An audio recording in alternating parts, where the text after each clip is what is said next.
Slakker Racing, and today we're going to test drive a 997.1S that we've upgraded to a 4.1 liter Slakker engine with ported heads, 82 millimeter throttle body and plenum.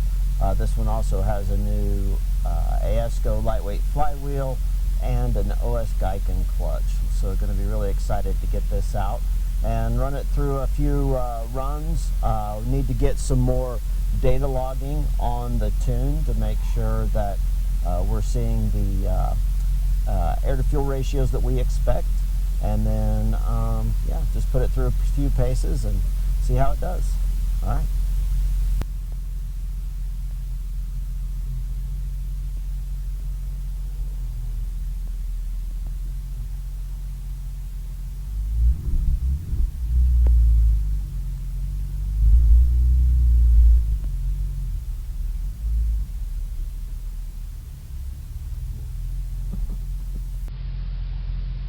Okay, so I'm going to get the Durametric software pulled up for logging.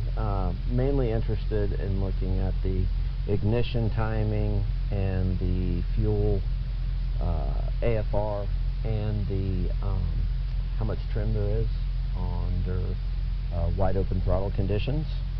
And so we'll get a few pulls.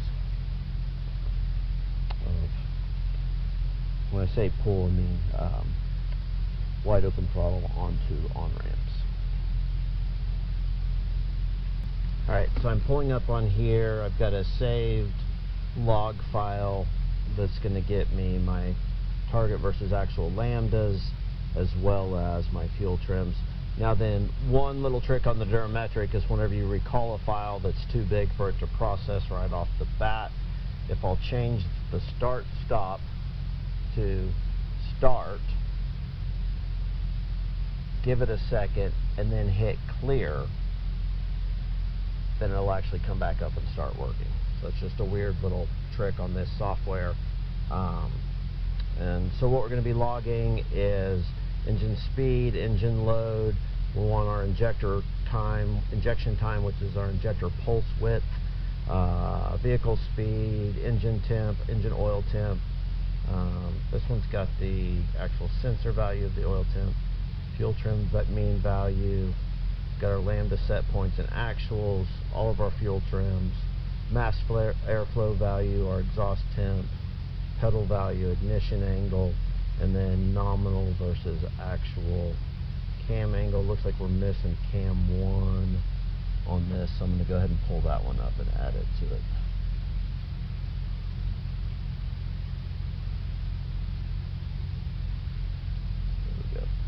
Actual angle of cam 1, and I'm going to go ahead and save these settings so that that's already there the next time. That should have been in that file. Alright, now this is logging, and when I'm done I'm just going to click on export, and that'll allow me to export this to a Excel file, and I'll generally pull it into Google Sheets for analysis. Secure this over here, and off we go.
start getting some data. Around 65 is where the oil's got enough heat to it that I feel comfortable to start pushing it.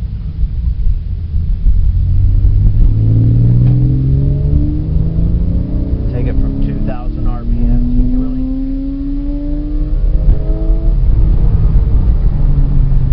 that was 2,000 to 7,000 RPMs. You can really is pretty lively down low, and then when it hits about that 3,000, 3,500 RPMs, that's where this engine really shines.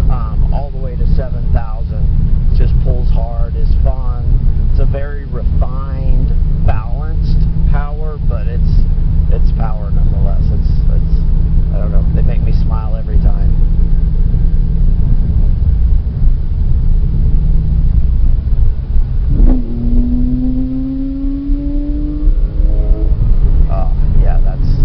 That's musical.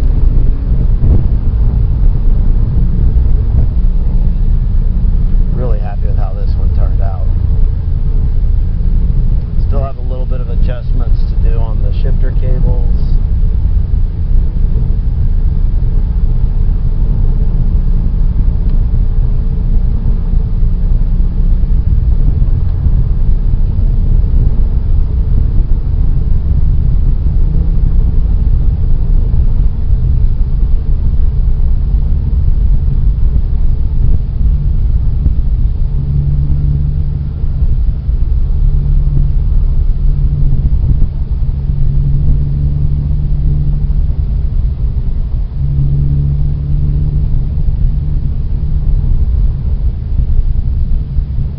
Heavy braking, I should feel the rear end squat,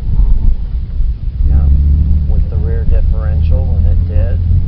Brakes engaged very evenly.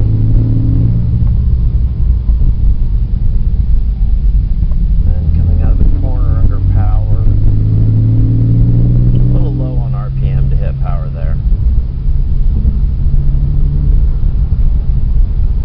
In third.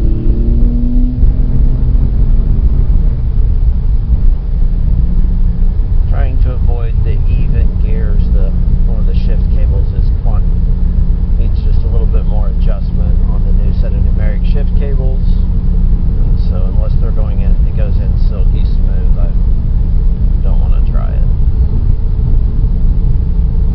But we can still test the limited slip differential with third gear.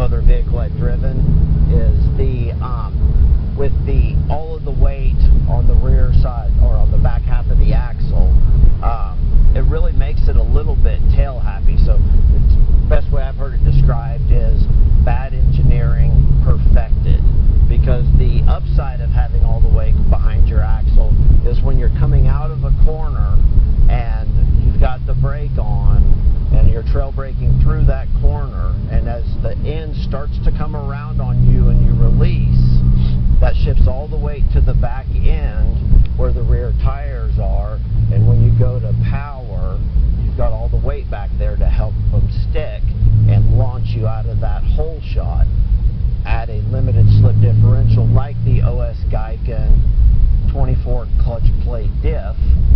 And now you've got both tires with equivalent traction, both of them grabbing, and there's just nothing that comes out of a corner like a 911.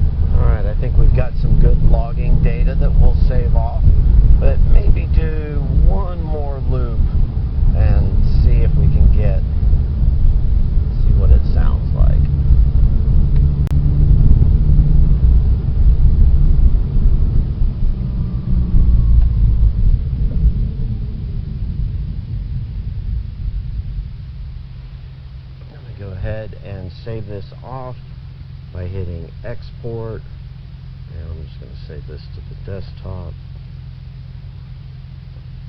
16. And that way I know that that data is safe.